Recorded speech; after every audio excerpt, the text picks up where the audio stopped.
Volcano. This is the grounds of the Auckland Museum. They're doing bit of a memorial for World War One and Two people that we lost. Yeah, I thought it was a good idea to video today. Started off in our video.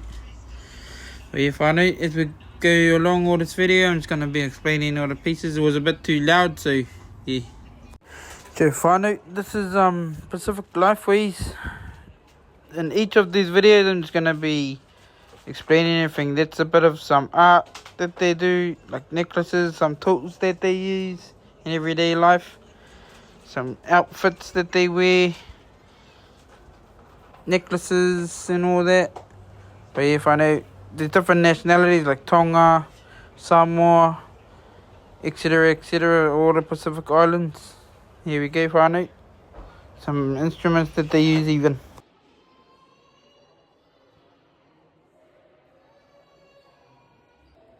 This right here was some type of figure, maybe a statue. It looks pretty prehistoric and ancient, I mean. But yeah, these are some more arts and kind of spiritual stuff for their gods and stuff. It says family and gods. Didn't quite read it all, but I learned a couple things today. Look at all these ones. What one's your favorite? What's this?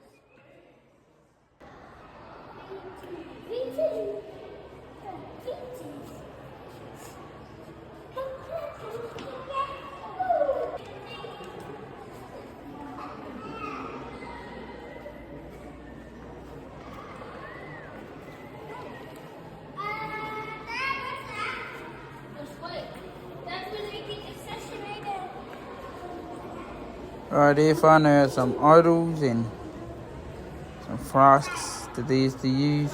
These are some instruments that they use. Kind of drum looking things and pretty interesting stuff if you tell me. Yeah. There's their drums in it, look, and they play those. That's their hair things they put in their hair. 88. As I said before, Whānau, these are music and dance idols / instruments, as you call it. Still Pacific Islands, but yeah, Whānau, check it out.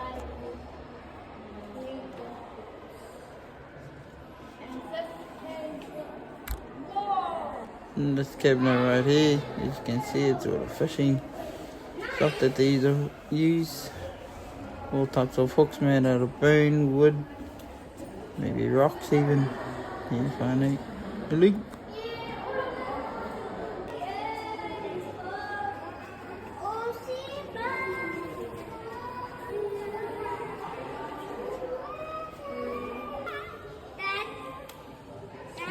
What?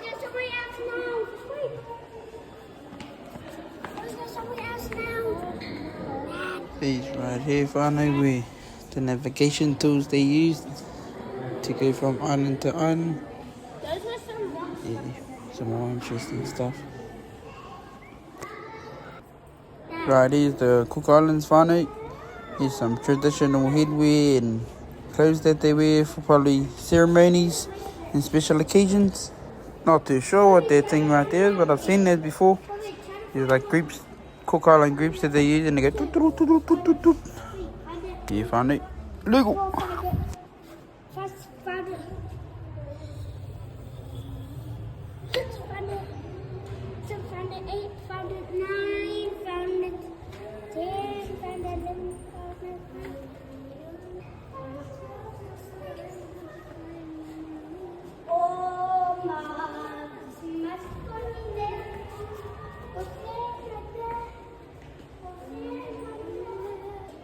This right here, new weight. Yeah, they had some traditional stuff in here as well. Don't quite fully read. I just know there's some fans for when you get hot, and this is all jewellery and necklaces and stuff. Some traditional tattoo picks, as you would call it, or something. But yeah, Whānau.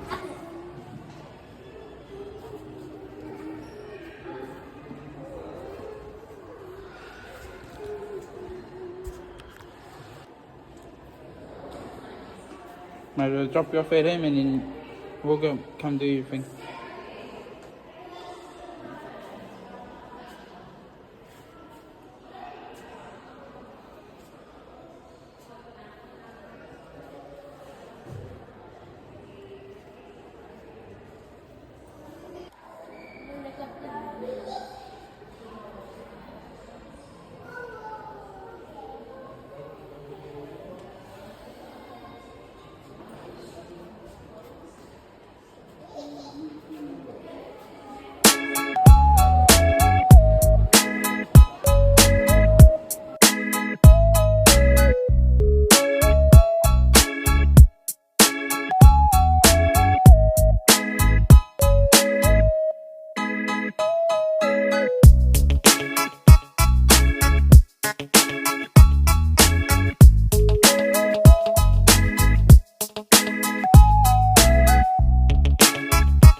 Maybe what their houses look like, maybe.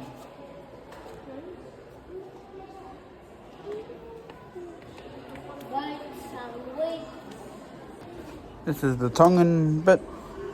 Still traditional clothing and stuff. I also seen some carver bowls in that back, not too sure if it was Samoa or something like that, funny. And some art that they do, and yeah, funny.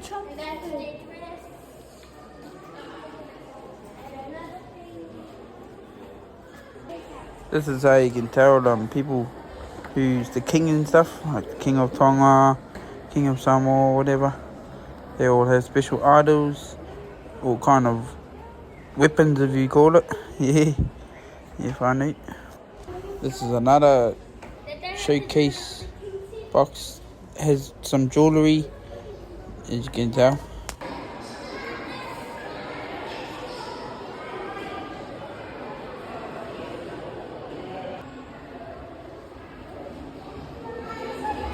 This is a traditional Māori hut that the ancestors used to use.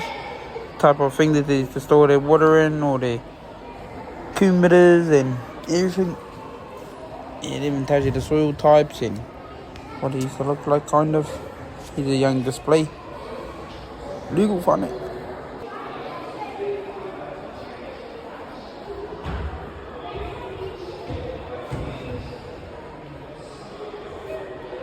These bags right here just showing us all the stuff that how they used to carry stuff, the kitties. This is just a bit of a journey on which ways we used to sail using the stars and all the winds and stuff. And some traditional sculptures, mouldy carvings. Yeah. These are 3 different types of carvings using different various woods. Not too sure what that wood was, but yeah, funny. That was a newer school looking one. This is old as this one. I know that. And this one's a semi-old, got a couple of 100 years old. Yeah, funny. Here's the traditional hangi setup that they had on display. I thought that was pretty interesting for other people to look into. Some more carvings, patus they used to use in weapons, how they get some food in kite.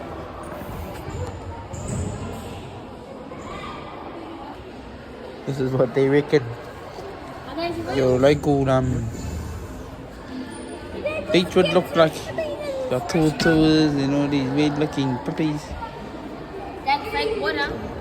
Mussels that are glued onto the side in perfect rays, but they're not really like that in the wildfire, right? Just saying, yeah. These are the different types of materials like greenstone and obsidian and that you can find in New Zealand, I reckon. Big green things, and yeah, there's some tukus, taiahas, traditional Māori combs that they put in here. I forgot what they're called, but they're funny. Here we're getting onto the native birds of New Zealand.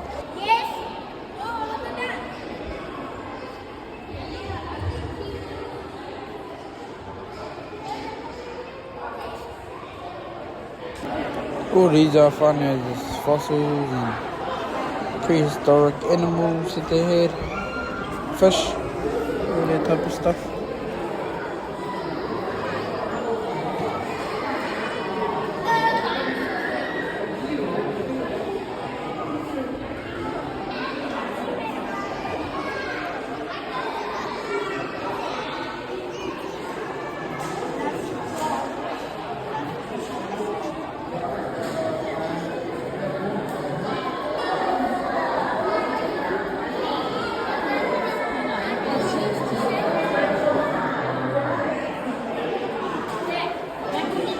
Here's a bit of a pterodactyl skeleton. Here's just some more types of New Zealand dinosaurs that there was. Not too sure if it's full scale, but you can find it.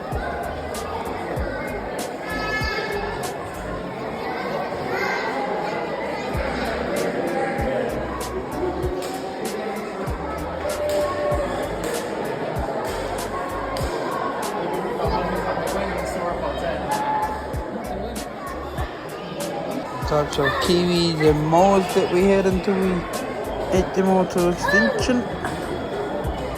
I enjoy it.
This is all just getting to the end of all the New Zealand birds and prehistoric animals that we had.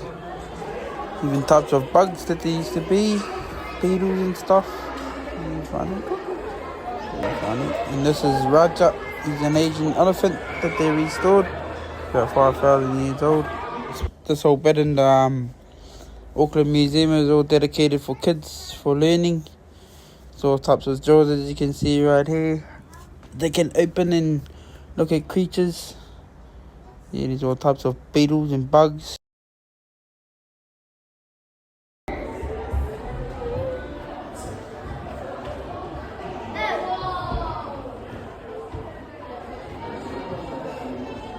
This right here in the jars are preserved sea creatures. These are things that you can find on the sea floor. You can see a flipper lobster and all that. But your kids can peep into these holes and have a look. I thought it was pretty cool. These starfishes and all that, crabs.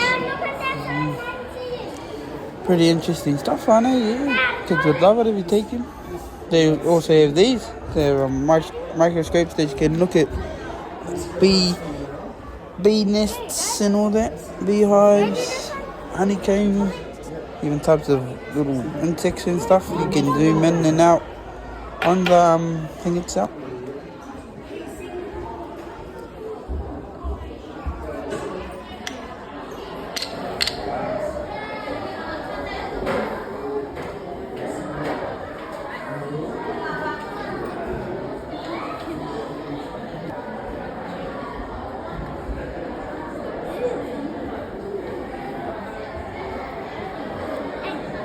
And as I was talking about before, finally, they also have these drawers you can pull out, push back in, have different types of stones and stuff, fossils in them. This whole drawer is dedicated to fossils, I'm pretty sure. Stalagmites or whatever they're called, maybe. You find it legal. Look at that. Look how far Seahorses.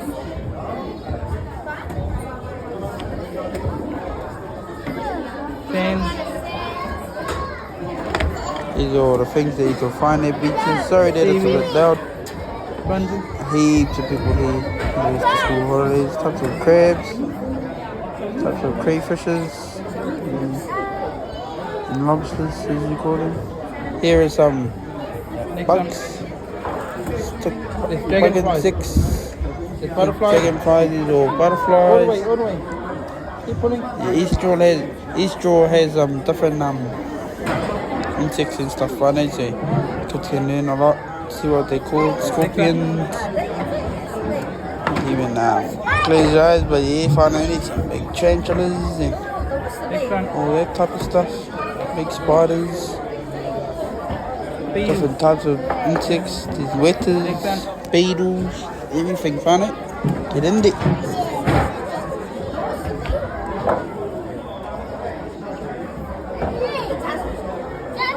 Next one. Last one. That one doesn't open. Yep. This drawer right here is one of my favorites. It shows you all different types of puppies and cockles and shellfish and stuff. We also had different types of snails and seashells. And this is my favorite one. The types of sea urchins that they have. Some spiky ones, all different types running. Even though there were that much types of sea urchins here.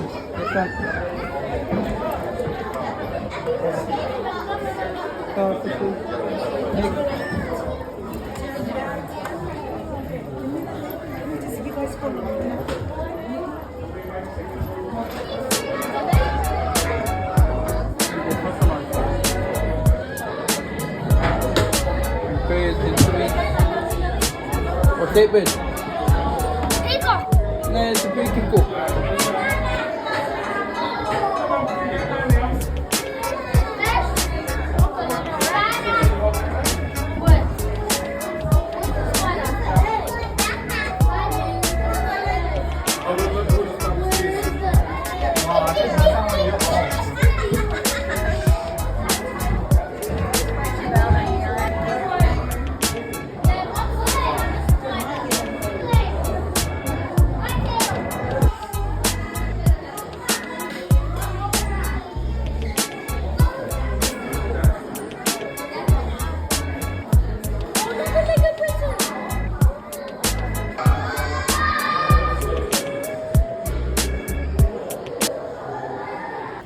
These right here, finally, are the they reckon each type of creature creates a different sound. You push the button and it makes a noise. It's located in this final area just as you finish the Weird and Wonderful.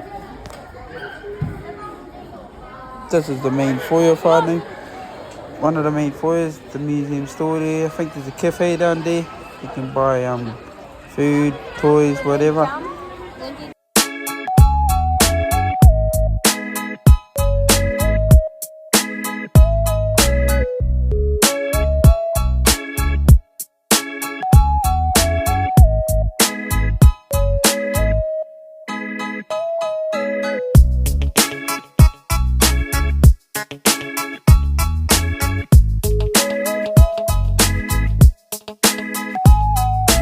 You're gonna get through your thing. after this one.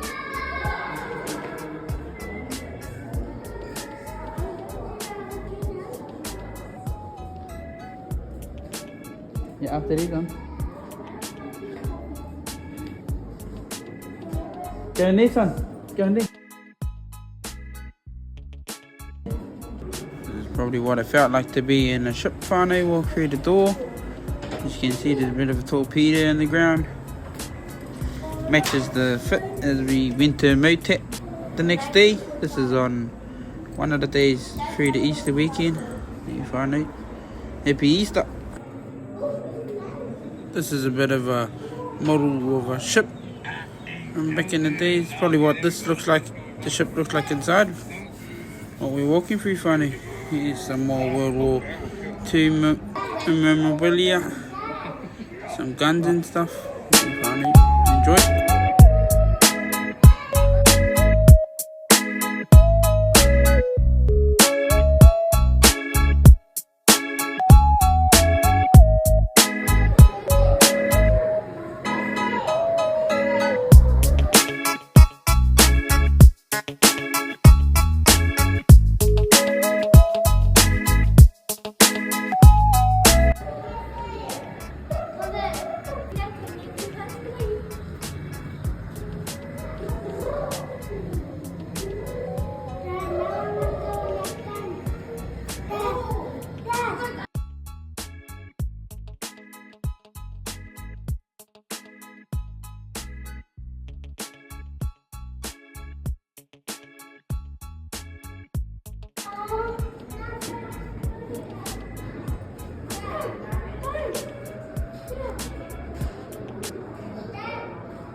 Ciao, Kobe.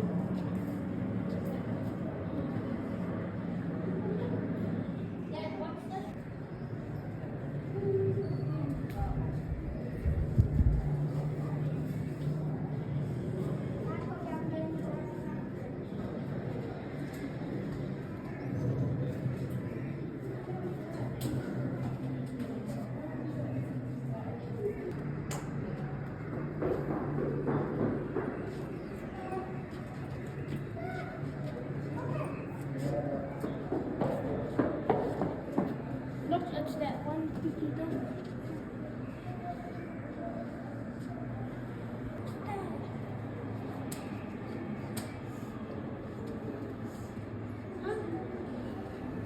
This right here is a bit of a World War II trench whānau. Probably what trenches looked like back in the day during the World War II. Here's some more suits that they have, Navy SEALs and different peacekeepers around the world. There's a whole display in there. You find it. Here's a bit of a console that you can select to watch some little stories from people around the world. Well, yeah, this is where they went to: Cyprus, Bosnia, India, and Pakistan, East Timor, Play now. and all that. Other one. Other one. Yeah.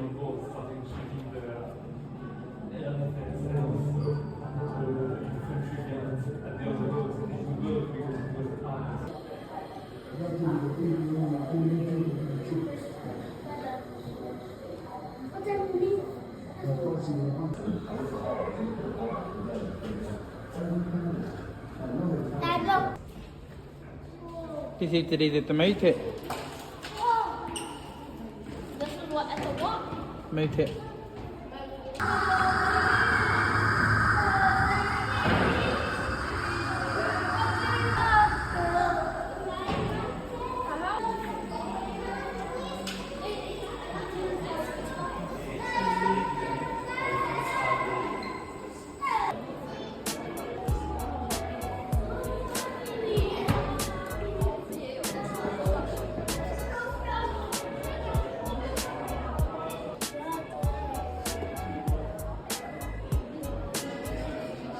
This right here, whānau, is another interacting station.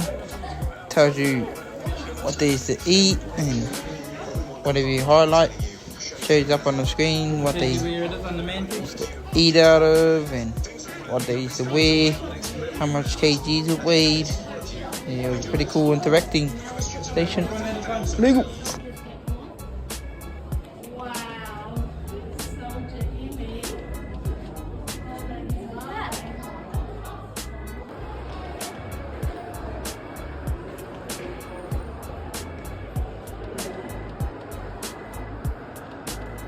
Yeah, I will let away this.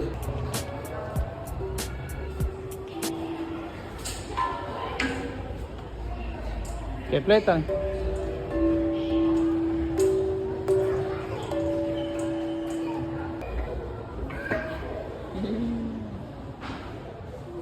The city's volcanic field is coming to life. Ironically, it's an absolutely stunning evening here in Auckland, the kind where everyone would usually be heading out to the beaches. Instead, we're waiting, not sure what to do next, not sure if this volcanic threat is real or not. Yeah, we packed last night actually when the earthquake started. We're heading out to Henderson, my sister's place. It's got to be safer over there. I'm trying not to panic. I was hoping to wake up this morning and find it was all a bad dream, but unfortunately not. By 8 o'clock this morning, the roads out of the evacuation zone were gridlocked. We're supposed to be playing for our lives.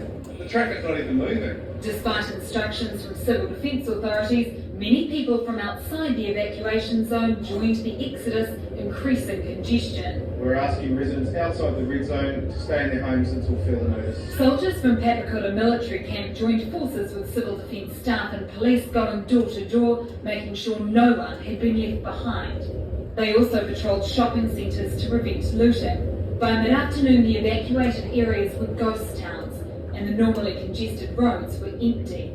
Throughout the afternoon, the earthquakes that set off the evacuation gradually became less frequent.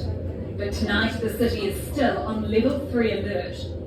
Well, joining me now in the studio from Auckland University is Dr. Simon Barker. Doctor, can you tell us the earthquakes have become less frequent this afternoon? Does that mean the threat is receding? No, absolutely not. We see no sign of this in signals that we have that show earthquakes rising towards the surface and deformation of the crust, both indicating that the eruption is very likely. So you don't believe the authorities have overreacted here? No, not at all. The size, style, and timing of the eruption are difficult to predict, but it's also very difficult to evacuate an area once an eruption has begun. So evacuation due time and due course is very sensible. Now, we've just received reports of dead fish and discoloured water from our helicopter crew flying over the harbour. Is that likely to be connected with all of this? Yes, I'd say so. It probably means that the magma, or the molten rock, is very close to the surface and an eruption is actually imminent. So assuming there is an eruption, what are we likely to see? Well, the very first phases of the eruption typically generate what we call a base surge, which is a laterally moving cloud of ash and steam. It's one of the most hazardous parts of the initial part of the eruption. And when the magma comes into contact with water, hot rock, when it's cold water, that generates an explosive eruption. And can people escape from that? No, they move pretty fast. How fast is pretty fast? Well, the ones that have been observed in historic eruptions can travel up to 100 metres per second. So once they've started being generated and started moving, there's really no escape. Dr. Barker, I'm just going to stop you there. We're going to go to our camera at Sky City now. Just a few moments ago, this cloud of steam has risen up out of the water between Mission Bay and North Head. Dr. Barker? We've just found a sharp.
destroy damaged property.